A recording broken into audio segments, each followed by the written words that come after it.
नमस्कार, स्वागत है आपका कमोडिटी कॉल्स में। मैं हूं मनीषा गुप्ता। और अमेरिका के राष्ट्रपति डोनाल्ड ट्रंप ने भारत समेत दुनिया के तमाम देशों पर रेसिप्रोकल टैरिफ्स लगाने का ऐलान कर दिया है और आज दूसरा दिन है और सभी बाजार इसे जोरदार तरीके से रिएक्ट भी कर रहे हैं, एनालाइज भी कर रहे हैं और कैलकुलेट भी कर रहे हैं कि कितना फायदा और कितना नुकसान है।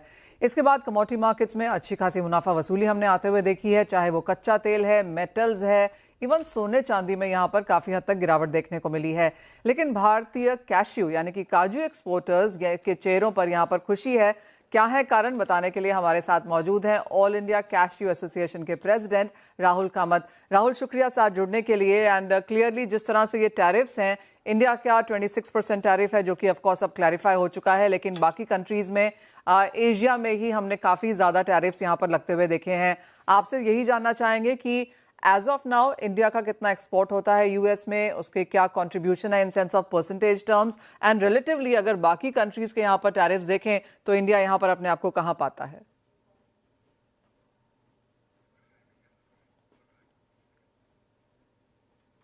राहुल, मैं आपसे पूछ रही थी कि किस तरह के नंबर्स हम यहाँ पर देख रहे हैं जहां तक कैश्यूज की बात है, क्योंकि इंडिया यूएस को यहाँ पर कैश्यूज एक्सपोर्ट करता है। किस तरह के नंबर्स हमको यहाँ पर देखने को मिल सकते हैं? आपको बता दें कि जहां तक वो पिक्चर लेके आएंगे आपकी स्क्रीन पर कि कितना किसका यहाँ पर एज ऑफ नाउ टैरिफ है।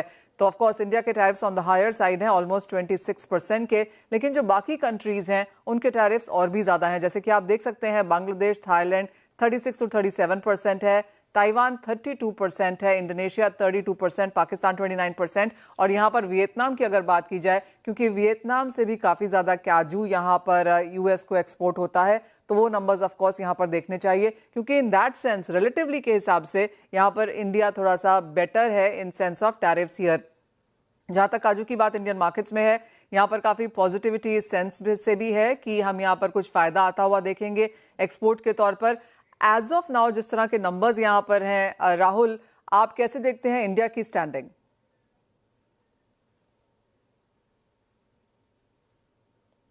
राहुल, कैसे देखते हैं आप कैश्यू एक्सपोर्ट्स यूएस को?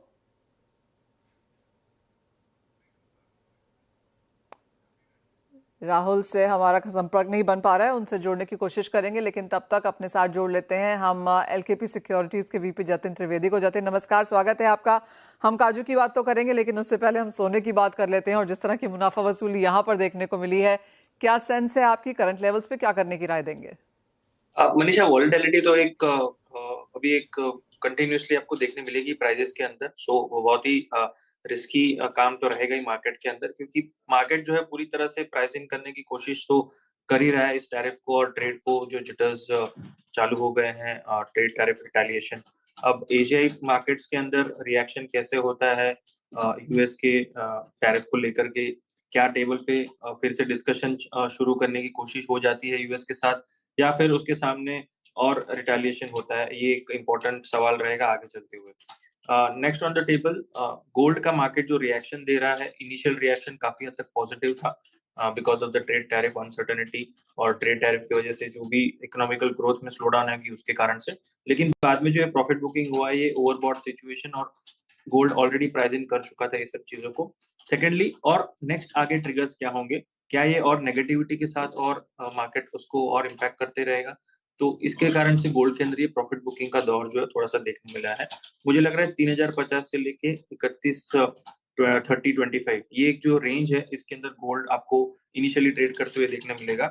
और ये जो लेवल है, ये कुछ दिनों तक और इस लेवल के अंदर ट्रेड करते हुए देखने मिलेगा, क्योंकि बहुत हेविली नेगेटिव रिएक्शन से इसको नहीं देखना चाहिए। ट्रेड टैरिफ का प्रॉफिट बुकिंग जो है वो, ये एक दौर रहेगा जहाँ पर 3050 के बीच से लेके 31-25 के बीच में ये ट्रेड करते रहेगा। 3000 का लेवल जब तक होल्ड कर रहा है मनीषा, तब तक बहुत बड़े पैमाने पे इसके अंदर प्रॉफिट बुकिंग नहीं आएगी। 3000 का लेवल्स अगर होल्ड करना बंद कर देता है, उसके बाद 2800 तक एक नॉन स्टॉप फॉल आ सकता है। But I don't want to sound it very early and alarming कि 3000 का डॉलर टूट जाएगा जल्दी से। ये मार्केट इतना भी खराब नहीं है कि आपको बहुत ज्यादा पैनिक यहाँ पे सेलिंग दिखाए। यस, वीकनेस रहेगी, सेलिंग जो है वो आपको देखने मिलेगी हायर नोट्स पे, और हायर नोट्स का जो लेवल्स जो मैं बता रहा हूँ वो 3100 से लेके 32, 3120, 3125, ये जोन्स जो है ये एक पैनिक सेलिंग रहेगा, और 3050 तक के लेवल्स आपको बार बार देखने मिलेंगे। जतिन, साथ ही साथ अगर क्रूड को देखा जाए तो यहाँ पर रिएक्शन और भी बड़े होते हुए नजर आए हैं। कल 6% की गिरावट थी, 4% की गिरावट के साथ एमसीएक्स कारोबार कर रहा है और काफी हद तक वही हाल ब्रेंट और नाइमेक्स का भी बनता हुआ नजर आया है। तो जो ये काफी हद तक एक फ्री फॉल में तब्दील होता हुआ नजर आया है क्रूड, और कितनी नीचे में गिरावट यहाँ पर एक्सपेक्टेड है, कहाँ पर सपोर्ट लेवल्स बनता हुआ देखते हैं? Exactly rightly pointed Manisha. सबसे ज्यादा ओवर रिएक्शन और सबसे ज्यादा जो मार्केट का जो डर था वो क्रूड को इसके ऊपर था, क्योंकि स्लो डाउन इकोनॉमिकली ये तो एक चीज मार्केट में डर था ही कि आगे चलते हुए स्लो डाउन के कारण से क्रूड के अंदर जो इम्पैक्ट बढ़ जाएगा। लेकिन साथ ही साथ में जो ओपेक प्लस के साथ की जो कमिटमेंट्स आ रही है कि आगे चलते हुए प्रोडक्शन को लेकर के वो इनलाइन रहेंगे यूएस के साथ में, जहां पर प्रोडक्शन हाइक्स जो है वो ग्रेजुअल होती रहेंगी, इसके कारण से ये क्रूड का मार्केट जो ओवर सप्लाई से थोड़ा सा रिएक्शन दे रहा है। और साथ ही साथ में जो ये स्लो डाउन रहेगा इकोनॉमिकली, इंडस्ट्रियल डिमांड जो है वो भी थोड़ा कम हो सकता है, ट्रेड बैलेंस जो है वो ऑफलोड हो सकता है। इसके कारण से क्रूड का जो ये रिएक्शन आपको देखने मिल रहा है, अनलेस एंड अनटिल जब तक कोई जियोपॉलिटिकल फ्रंट पे कोई नेगेटिव न्यूज फिर से आ नहीं जाती सामने, तब तक ये वीकनेस जो है वो और गहरा सकती है। हालांकि पिछले 2 दिनों में देखने जाएंगे तो काफी हद तक सेलिंग जो है ऑब्जर्व कर चुका है। इवनिंग सेशन में अगर सिर्फ इंटरडे पर्पज से बात करें तो थोड़ा सा यहाँ पे पुल बैक अगर मिलता है, फिर उसके बाद इसके अंदर कोई भी नेगेटिव साइड की ट्रेड लेनी चाहिए। अभी फिलहाल ओवरसोल्ड जोन में बहुत ज्यादा हैवीली ट्रेड कर रहा है, यहाँ पर मैं सेलिंग की एडवाइस तो बिल्कुल भी नहीं दूंगा, बहुत ही रिस्की हो जाता है। यहाँ पर 5600 से लेके 5700 ये एक रेजिस्टेंस प्ले करते हुए देखने मिलेगा आगे चलते हुए। तो किसी भी शॉर्ट लेवल अगर ट्रेड लेनी है तो 5600 से 5700 तक का वेट करें। 5725 के ऊपर आपका जो भी है वो स्टॉप लॉस मेंटेन करके चलना है, क्योंकि डब्ल्यूटीआई जो है मुझे लग रहा है अभी एक जो लेवल उसने ब्रीच किया है 65 का, उसके बाद 66 से लेके 6650 एक स्ट्रॉन्ग रेजिस्टेंस है जो इजीली ब्रेक नहीं करेगा ऊपरी तरफ में। और निचले तरफ में मुझे लग रहा है 63 से लेके 62 के लेवल्स आपको आने वाले कुछ हफ्तों में आराम से देखने मिलने चाहिए। ऑलराइट, यानी कि यहाँ से 1.5-2% की गिरावट और भी यहाँ पर बनते हुए नजर आ सकती है कच्चे तेल में। लेकिन साथ ही साथ जतिन, एक और सेक्टर जहाँ पर एक कंप्लीट प्रॉफिट टेकिंग है, बहुत बड़ी गिरावट है, वो है मेटल्स। कल 2 से 5% की गिरावट थी, आज फिर से मंदी है, स्पेशली एल्यूमिनियम और जिंक जैसे मेटल्स में। अब हमने उनको इस वीक में तो ऑफ कोर्स नेगेटिव रिटर्न देते हुए देखा ही है, लेकिन 2025 में भी ये दोनों मेटल्स अब नेगेटिव हो चुके हैं। कॉपर में एक बहुत बड़ा फॉल है, मल्टी मंथ लोज पे सभी के सब मेटल्स काम कर रहे हैं। कैसे देखते हैं आप यहाँ से जर्नी, और अगला हफ्ता कैसा रह सकता है? या ये रिएक्शन जो है उसी के पीछे है, जहाँ पर इंडस्ट्रियल डिमांड जो है वो थोड़ा सा इम्पैक्ट ज्यादा होगा। एशियन मार्केट्स में काफी हद तक टैरिफ्स जो है वो ज्यादा है चाइना, जापान और इंडिया के ऊपर। हालांकि इंडिया कंपैरिजन में भले ही कम हो, लेकिन टैरिफ्स तो हैं, तो इसके कारण से स्लो डाउन जो है वो क्रॉस बॉर्डर ज्यादा देखने मिलेगा, और जिसके कारण से ये रिएक्शन जो है बेस मेटल्स और सिल्वर भी जो है वो बहुत ज्यादा उसके अंदर रिएक्ट कर रहा है। तो बेस मेटल का मार्केट ये पिछले 1-1.5 महीने से एक अच्छा खासा रनअप में था, जहाँ पर रैली अच्छी खासी पॉजिटिव थी, तो इसके कारण से प्रॉफिट बुकिंग जो और थोड़ी डीप हो चुकी है, क्योंकि ये ऑलरेडी पॉजिटिव रनअप में थे। एल्यूमिनियम जो है वो रिएक्शन नेगेटिवली दे चुका है ज्यादा, प्रॉफिट बुकिंग भी काफी हद तक उसके अंदर आ चुका है। 230 से लेकर 225 के जोन्स भी इसके अंदर टेस्ट करने जा सकता है। आई थिंक लास्ट वीक भी हमने जब बात की थी तो मैंने यही बोला था कि बेस मेटल मार्केट यहाँ पे थोड़ा सा ओवरबॉट लग रहा है, यहाँ पे ये कंफर्टेबल लेवल्स नहीं है जहाँ पर बाइंग करनी चाहिए, जब कॉपर 900 के आसपास था, एल्यूमिनियम 245 और जिंक भी अराउंड 270 के आसपास ट्रेड कर रहा था। अब लेवल्स जो है वो अच्छे खासे आ तो गए हैं नीचे, लेकिन अभी भी थोड़ा सा और पेन हो सकता है। 2 से 3% का और थोड़ा सा पेन मुझे दिख रहा है मार्केट के अंदर, बेस मेटल के अंदर। So I am comfortable buying aluminium near 225-220 zone, एक सेफ जोन रहेगा वो। तो इस लेवल का वेट करना है जो बाइंग साइड की एंट्री लेना चाहते हैं। शॉर्ट सेल के लिए अपॉर्चुनिटीज है अराउंड 237 से लेकर 240 के बीच में, 241 के ऊपर स्टॉप लॉस रखना है। एल्यूमिनियम के अंदर शॉर्ट सेल की एडवाइस रहेगी। ऑलराइट, तो अभी भी कुछ बिकवाली यहाँ पर देखने को मिल सकती है। 235 के लेवल्स हैं, 220 तक जतिन को लगता है प्राइसेस गिर सकते हैं और वहां पर एक बाइंग अपॉर्चुनिटी निकल के आ सकती है। तो क्लियरली कुछ और pain on the lower side यहाँ पर ज्यादातर कमोडिटीज में देखने को मिल सकता है। जतिन, बहुत शुक्रिया साथ जोड़ने के लिए। उन सभी कमोडिटीज में कैसे कारोबार किया जाए हफ्ते के आखिरी दिन, वो सजेस्ट भी करने के लिए, एंड ऑफ कोर्स एक पोजिशनल कॉल के लिए क्या नंबर्स देखने चाहिए उसका भी जायजा लेने के लिए। वेल, इसी के साथ एक ब्रेक के लिए रुकेंगे, लौटेंगे तो बात करेंगे यहाँ पर कैश्यूज की। यहाँ पर एक पॉजिटिविटी उभर के आ रही है। कुछ एक सेक्टर्स हैं जैसे कि राइस है, टेक्सटाइल्स है, साथ ही साथ कैश्यूज भी हैं जो हम यूएस को एक्सपोर्ट करते हैं, जहाँ पर एक रिलेटिव कॉम्पिटिटिवनेस इंडिया के फेवर में जाती हुई नजर आई है। क्या है डिटेल्स, बताएंगे आपको इस ब्रेक के बाद।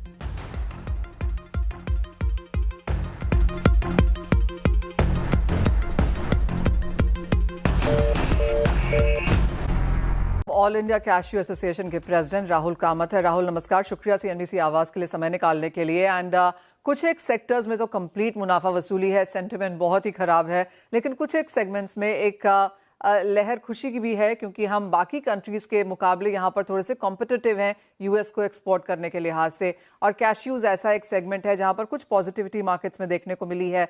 आपसे जानना चाहेंगे कि किस तरह के एक्सपोर्ट्स हम यूएस को करते हैं, ओवरऑल में वो कितना परसेंटेज कंट्रीब्यूशन है और किस तरह की कॉम्पिटिटिव एज हमारे पास फिलहाल है। Manisha, thank you so much. इसको बोलते हैं कि एडवर्सरी में भी एक ऑप्टिमिज्म निकालना। एंड क्या है कि US 2.5 lakh ton 2.5 lakh ton के ऊपर का कैश्यू का कंजम्पशन करता है। एंड आज के डेट में इंडिया का कंट्रीब्यूशन बहुत छोटा है, 7 से 8 हजार टन है। सबसे ज्यादा मोर देन 90% शेयर है वियतनाम के हाथ में।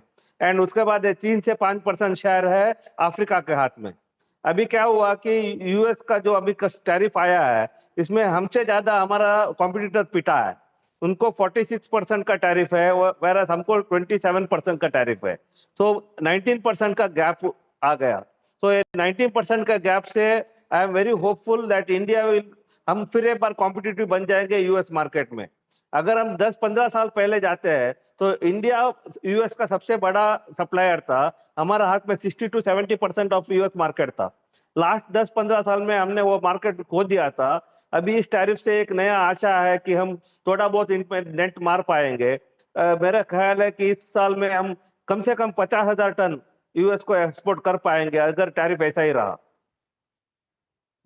राहुल, वियतनाम आपने जैसे कहा हमारा सबसे बड़ा कॉम्पिटिटर है, यहाँ पर 46% टैरिफ्स उनके ऊपर है।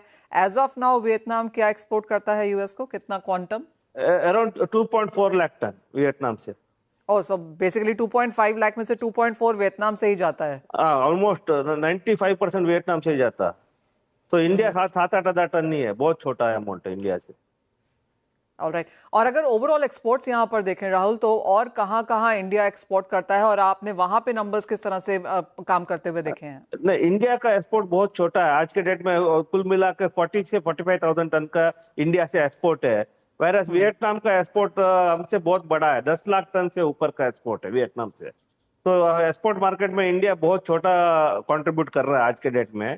एंड बिकॉज इंडिया का डोमेस्टिक मार्केट में ही इंडिया का प्रोसेसर फोकस कर रहा है। और मेरा नेक्स्ट क्वेश्चन आपसे वही था, डोमेस्टिक मार्केट की डिमांड यहाँ पर किस तरह की है, वहां पर क्या क्वांटम है? नहीं, डोमेस्टिक मार्केट में इंडिया का कंजम्पशन लगभग 3.5 लाख टन का है। इंडिया दुनिया का सबसे बड़ा कंज्यूमर है with almost, because domestic market का सही नंबर मिलना बहुत मुश्किल है, बट जैसे हम अंदाजा लगाते हैं 3.5 लाख टन का कंजम्पशन होता है इंडिया में। राहुल, ओवरऑल अगर ड्राई फ्रूट्स देखें, ये तो ऑफ कोर्स कैश्यू की बात है, लेकिन आप ओवरऑल ड्राई फ्रूट्स भी यहाँ पर देखते हैं, एक्सपोर्ट भी होता है यूएस से, काफ़ी सारा हम इंपोर्ट भी करते हैं, जैसे वॉलनट्स है, आमंड्स है, पिस्ताशियोज भी हम इंपोर्ट करते हैं। वहां पे किस तरह की स्थितियां बनती हुई नजर आ रही है? देखिए, बादाम में हमारा ड्यूटी बहुत कम है, 35 रुपीज पर किलो है, विच इज ऑलमोस्ट 7 से 8% है। और पिस्ता के ऊपर 10% का ड्यूटी है। तो इन दोनों नट्स में इंडिया का ड्यूटी बहुत कॉम्पिटिटिव है यूएस के ऊपर। अगर इंडिया अभी हम रिटेलिएशन करेंगे नहीं करेंगे पता नहीं, बट अगर इंडिया रिटेलिएशन करके अगर ड्यूटी को बढ़ाता है तो उसमें फिर काजू को फिर सपोर्ट मिलता है। बिकॉज जब इंडियन मार्केट में बाकी का नट्स बहुत महंगा हो जाता है तो काजू का कंजम्पशन थोड़ा इंडिया में और बढ़ सकता है।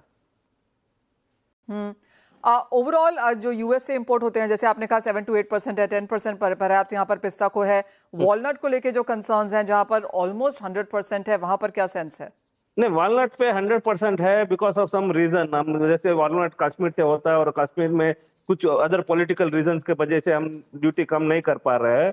आई थिंक इंडिया ने ऑलरेडी ऑफर किया है, ट्रेड नेगोशिएशन के जो डिस्कशन चल रहे थे उसमें इंडिया ने ऑलरेडी ऑफर किया है कि हम वॉलनट का ड्यूटी घटाएंगे बोल के। बट ऐसे दिखता है कि आज के डेट में ये निगोशिएशन फेल हो गया, इंडिया के ऊपर 27% का जो टैरिफ आ गया। I think I am hopeful कि ये निगोशिएशन और चलेगा and good sense will prevail. Tariff भी कम हो जाएगा और इंडिया में हमने एनडीएफसी के तरफ से हमने डिमांड किया है कि वॉलनट का ड्यूटी जैसे बादाम के है पर किलो बेसिस वैसे फिक्स किया जाए, 100 से 150 रुपए के बीच में पर किलो बेसिस ड्यूटी किया जाए, सो दैट उसमें कोई तकलीफ नहीं आएगा किसी को भी। आपकी स्क्रीन पर वो ब्रेकिंग न्यूज आती हुई जहां पर एक रिटेलिएशन हमने चीन की तरफ से आता हुआ देखा है कि 10 अप्रैल से अतिरिक्त 34% का टैरिफ यहां पर लागू किया जाएगा और ये शायद उस यूएस उत्पादनों के ऊपर है। तो क्लियरली अभी तक हम यहां पर सिर्फ रिएक्ट कर रहे थे कि यूएस की तरफ से जिस तरह से ग्लोबल कंट्रीज पे यहां पर हमने टैरिफ्स आता हुआ देखा है, रिटेलिएटरी टैरिफ्स की बात अब तक की जा रही थी, लेकिन वो एक ब्रेकिंग न्यूज आपकी स्क्रीन पर है कि यूएस के उत्पादों पर अतिरिक्त 34% के टैरिफ का ऐलान हमने यहां से चीन की तरफ से आता हुआ देखा है। तो वो एक बहुत बड़ा रिटेलिएशन है जो एज ऑफ नाउ चाइना की तरफ से, ये फर्स्ट कंट्री है जहां से हमने इतने बड़े नंबर्स बनते हुए देखे हैं और चाइना कह रहा है कि 10 अप्रैल ऑनवर्ड से एक्स्ट्रा 34% चीन ने यूएस के उत्पादों पर टैरिफ का ऐलान किया है। ये फर्स्ट रिटेलिएशन है यहाँ पर राहुल आप कहेंगे, और शायद इस तरह की हम और कंट्री से यहाँ पर आता हुआ देखेंगे तो क्लियरली टैरिफ्स आ गए हैं और उसका मतलब ये निकलता है और ये फाइनल है, ऐसा कहा नहीं जा सकता क्योंकि और कंट्रीज यहाँ पर रिटेलिएट करेंगी, कुछ यहाँ पर नेगोशिएट भी करेंगी। इंडिया शायद रिटेलिएटरी जोन में नहीं है, नेगोशिएटिंग जोन में है। कैसे देखते हैं आप बाजार अब यहाँ से आगे जाता हुआ, बिकॉज चाइना फर्स्ट है, मार्केट्स एंटिसिपेट भी कर रहे थे कि चाइना की तरफ से रिटेलिएशन आएगा, यूरोप ने इस तरह की स्टेटमेंट्स बनाई हैं, कनाडा ने लिमिटेड यहाँ पर रिटेलिएशन यहाँ पर दिखाया है कल रात को जिस तरह से हम यहाँ पर देख रहे थे, लेकिन क्लियरली चाइना की तरफ से काफी बड़ा नंबर यहाँ पर यूएस पे आता हुआ। ओवरऑल आप कहेंगे हम काफी अनसर्टन जोन में है जहां तक एग्रीकल्चर कमोडिटीज की बात है, प्रोडक्ट्स की बात है, एंड ऑफ कोर्स आप ड्राई फ्रूट्स देखते हैं और वहां पर भी इस तरह की कंसर्न्स आगे जाकर बनती हुई नजर आएंगी। हाँ जी, बिकॉज यूरोप से जैसे जहां तक मेरा नॉलेज है 20% का रिटेलिएशन का बात हो रहा है। चाइना ने अभी ऑलरेडी 35% जैसे आपने बताया रिटेलिएशन डाल दिया। All these things are very positive for cashews, because ये जो रिटेलिएशन होगा वो बादाम के ऊपर होगा, बिकॉज बादाम एंड पिस्ता जो नट्स का बास्केट है वो अमेरिका में ग्रोन है ना, बादाम पिस्ता और अखरोट। कैश्यू ही ऐसा एक नट है जो बाहर ग्रोन है। तो ये सब चीज जब जैसे रिटेलिएशन होगा डोमेस्टिक मार्केट में बाकी ड्राई फ्रूट्स का, बाकी नट्स का भाव बहुत बढ़ेगा और cashew will be more competitive. So इससे मैं ये देख रहा हूँ कि कैशू का demand rest of the world, America छोड़ के रेस्ट ऑफ द वर्ल्ड में इस बार बहुत बढ़ेगा। फेयर पॉइंट राहुल, बहुत शुक्रिया साथ जुड़ने के लिए। तो clearly as of now cashew as a product हमें यहाँ पर कॉम्पिटिटिव नजर आता है। India in a tall position, positive position में यहाँ पर है, लेकिन आपकी स्क्रीन पे डॉलर इंडेक्स अब लेकर आएंगे क्योंकि हमारे मार्केट्स बंद हो चुके हैं थैंकफुली, लेकिन अगर हम चाइना की तरफ से जो ये रिटेलिएशन आता हुआ देख रहे हैं इसका एक इम्पैक्ट यहाँ पर मार्केट्स में पड़ता हुआ नजर आ सकता है। डॉलर इंडेक्स को आपकी स्क्रीन पे लेके आएंगे। एज ऑफ नाउ 102.5, तो हल्की सी तेजी यहाँ पर देखने को मिली है। क्लियरली यूएस ईल्ड्स में, यूएस ट्रेजरी में हमने कुछ इन्वेस्टमेंट्स आते हुए देखे हैं जिसका सपोर्ट यहाँ पर बनता हुआ नजर आया है, लेकिन ये क्लियरली यूएस टैरिफ्स लगने के बाद अब जिस तरह से चाइना ने रिटेलिएट किया है, यूरोप ने यहाँ पर बात करी है, तो बहुत पॉजिटिव ये बनता हुआ नजर नहीं आ रहा है। डॉलर इंडेक्स आपने देखा, हम बाकी कमोडिटीज आपकी स्क्रीन पर भी लेके आना चाहेंगे क्योंकि एक मुनाफा वसूली अक्रॉस बोर्ड यहाँ पर मेटल्स में स्पेशली बनते हुए नजर आई थी। तो कॉपर, एल्यूमिनियम, जिंक आपकी स्क्रीन पर फिर से लेकर आएंगे और जैसे कि एक्सपेक्टेड था कॉपर में एक बहुत बड़ी गिरावट अब यहां पर बनती हुई नजर आ रही है। 3.5% कॉपर अब गिर चुका है और जो 1% की गिरावट हमने एल्यूमिनियम जिंक में आती हुई देखी थी वो भी अब यहां पर गहराती हुई नजर आई है, जिंक 2% की गिरावट के साथ। और वेल जैसा कि आप देख सकते हैं चाइना के रिटेलिएशन के बाद सभी मेटल्स में यहां पर और मंदी बढ़ती हुई। वेल इसी के साथ फिलहाल इस कार्यक्रम में इतना ही समय है, हम लौटेंगे और लेकर आएंगे आवाज समाचार।